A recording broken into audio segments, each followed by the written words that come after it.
older whiskey costs more. But here's the truth that most people don't realize. Older does not always mean better, and in some cases it can actually make a whiskey worse. Let's break down why. Welcome back to Dram Straight. I'm Mike, and today we're diving into one of the most misunderstood parts of Scotch whiskey: age statements. What they actually mean, why they matter, and why chasing older bottles might be the biggest mistake that a beginner can make. Don't forget to like and subscribe below.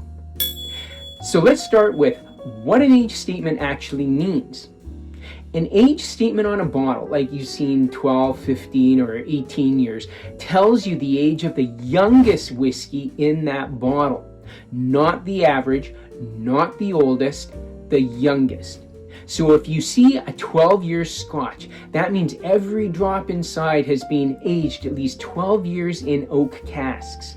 And that aging must legally happen in Scotland in oak barrels for a minimum of 3 years to even be called a Scotch. So why does age increase the price? Why does it cost more? There's two main reasons. Time is money. If a distillery holds a cask for 18 or more years instead of 12, that's 6 or more years of extra storage, warehouse space, maintenance and tied up capital. Something called the angel's share. Every year, whiskey slowly evaporates from the cask.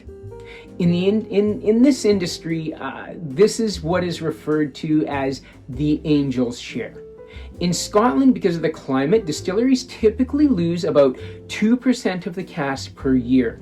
That might not sound like a lot, but do the math over 18, 21, or even 25 or more years. You're losing a significant portion of the original liquid. At 25 years, that's 50%. So older whiskey is literally more rare. There's just less of it. Okay, let's talk about the angel's share. The angel's share doesn't just reduce volume, it also changes the whiskey. As alcohol and water evaporate, the spirit, it starts to concentrate its flavor, it does soften over time, and it interacts more deeply with the wood. But evaporation rates vary depending on the climate. In Scotland's cool, damp environment, alcohol tends to evaporate slightly faster than the water.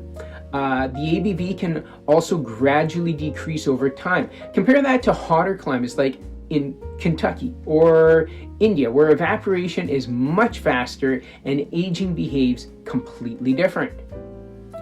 So why older doesn't always mean better? Now here's the part that most people don't understand.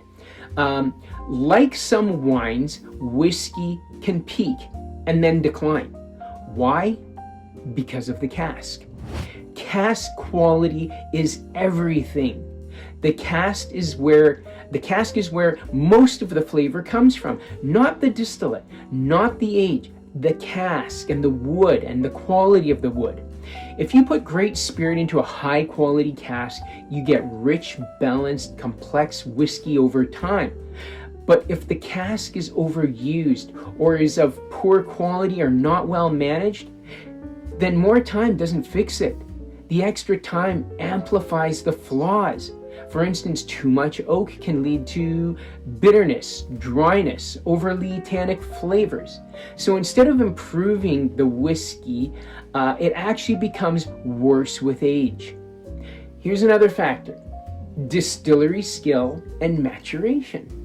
And this is where experience comes in. Great distilleries don't just age whiskey and wait, they actively manage it, which takes time, and time again is, yes, money. For instance, they'll select the right casks, they'll monitor the maturation, and then decide when a whiskey has peaked. Because every cask matures differently, even 2 casks filled on the same day can taste completely different years later. That's why some distilleries release 12 years, they'll release a 12-year expression that outperforms an 18-year bottle, or even younger whiskeys that are more vibrant and balanced. So, what are your key takeaways from this? Age tells you how long a whiskey has matured and the youngest age bottled, but not how good it is. What really matters is the cask quality, the distillery skill, and balance in the final product. So the next time you're choosing a bottle, don't just chase the bigger number. Because in Scotch, older doesn't mean better. Better means better. Which is why some non-age statements, or NAS as they call them, can be amazing. All right, that's all for now. Thanks for watching. Don't forget to like and subscribe below. I'm Mike, and this has been Dram Straight Scotch 101.